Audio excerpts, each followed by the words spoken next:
ಸ್ನೇಹಿತರೆ, ನಾನು ನಿಮ್ಮ ಸ್ವಾಮಿ ತುಮಕೂರು. ಇವತ್ತೊಂದು ಹೆಸ್ಕಾ ಜಾಗ್ವಾರ್ ಕಂಪ್ನಿಯವ್ರದ್ದು ಇರುವಂಥದ್ದಕ್ಕೆ ನಾನು ಶೆಲ್ಲನ್ನೇ ಬಳಸ್ತದೆ. ಇವತ್ತು ಗೀಝರ್ನ ಉರಿಯೋ ರೀತಿ ಮಾಡಿಕೊಟ್ಟಿದ್ದೀನಿ. ನೋಡ್ತಾ ಇರ್ಬೋದು, ಒಳಗಡೆ ಫ್ಲೇಮು ಬರ್ತಾ ಇದೆ.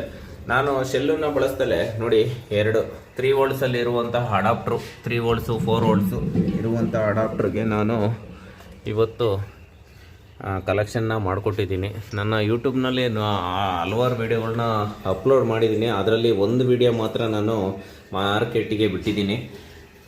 ಈ ರೀತಿ ಮಾಡ್ಕೊಳೋದ್ರಿಂದ ನಿಮ್ಮ ಮನೆಗಳಲ್ಲಿ ತಿಂಗಳಿಗೆ 2 ತಿಂಗಳಿಗೆ ಈ ರೀತಿ ಶೆಲ್ಗಳನ್ನು ಹಾಕಿ ನೀವು ಯೂಸ್ ಮಾಡ್ತಾಯಿದ್ರಿ.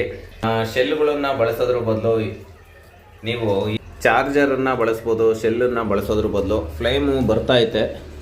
ಯಾವುದೇ ಗೀಝರನ್ನು ಹಾಕಲಿ, ಈ ಥರ ವೆಂಟಿಲೇಟ್ರ್ ಇರಬೇಕು. ಈ ಥರ ವೆಂಟಿಲೇಟ್ರಲ್ಲಿ ಓಪನ್ ಇದ್ದರೆ ಖಂಡಿತ ಯೂಸ್ ಮಾಡ್ಬೋದು. ಇದೇನು ಡೇಂಜರಸ್ ಏನಲ್ಲ, ಸೇಫ್ಟಿನೂ ಇರುತ್ತೆ. ಹಾಗೆ ನಿಮಗೆ ಗ್ಯಾಸು ಸ್ಮೆಲ್ ಬಂದೇ ಬರುತ್ತೆ. ನೋಡ್ತಾ ಇರ್ಬೋದು ಬಿಸಿನೀರು ಯಾವ ರೀತಿ ದಗೆ ಅನ್ನಂಗೆ ಬರ್ತಾ ಇದೆ ಬಿಸಿನೀರು. ಈ ರೀತಿ ಮಾಡ್ಕೊಳೋದ್ರಿಂದ ತುಂಬ ಅನುಕೂಲ ಆಗುತ್ತೆ. ಈ ಮಾಹಿತಿನ ತಪ್ಪದೇ ಎಲ್ಲ ಸ್ನೇಹಿತರುಗಳಿಗೂ ಶೇರ್ ಮಾಡಿ. ಸೇಫ್ಟಿ ಸುಮಾರು 20 ವರ್ಷ 30 ವರ್ಷದಿಂದ ಯೂಸ್ ಮಾಡೋರು ಇದ್ದಾರೆ.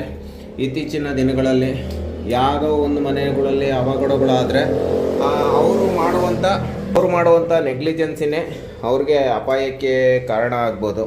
ನಾನು ಕೆಲವೊಂದನ್ನು ಪ್ರಯೋಗಗಳನ್ನು ಮಾಡೇ ನಾನು ಈ ರೀತಿ ಮಾರ್ಕೆಟ್ಗೆ ಬಿಡ್ತಾ ಇರ್ತೀನಿ. ಯಾಕೆ ಅಂತಂದರೆ, ಮಾಹಿತಿ ಕರೆಕ್ಟಾಗಿತ್ತು ಅಂತಂದರೆ ನಮ್ಮನ್ನು ಹುಡುಕೊಂಬಂದು ಕೆಲಸಗಳನ್ನು ಮಾಡಿಸ್ಕೊತಾರೆ. ಮಾಹಿತಿ ಕರೆಕ್ಟಾಗಿಲ್ಲ ಅಂತಂದರೆ ನಮ್ಮನ್ನು ನೆಗ್ಲಿಜೆನ್ಸಿ ಮಾಡ್ತಾರೆ ಅಲ್ವಾ. ನಾವು ಯಾವತ್ತೂ ಮಾಡೋ ಕೆಲಸನ ನೀಟಾಗೆ ಮಾಡಿಕೊಟ್ರೆ ನಮ್ಮನ್ನು ಅಪ್ರಿಷಿಯೇಟ್ ಮಾಡ್ತಾರೆ. ಹಾಗಾಗಿ ಈ ವಿಡಿಯೋನ ನಾನು ಮಾಡ್ತಾ ಇರೋದು.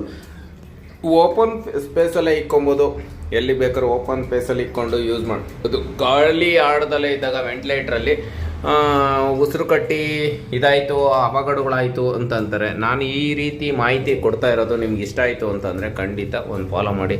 ಹಾಗೆ ಮರಿದಲೆ ಸಬ್ಸ್ಕ್ರೈಬ್ ಮಾಡ್ಕೊಳ್ಳಿ. Thank you. ಜೈ ಗುರುದೇವ್.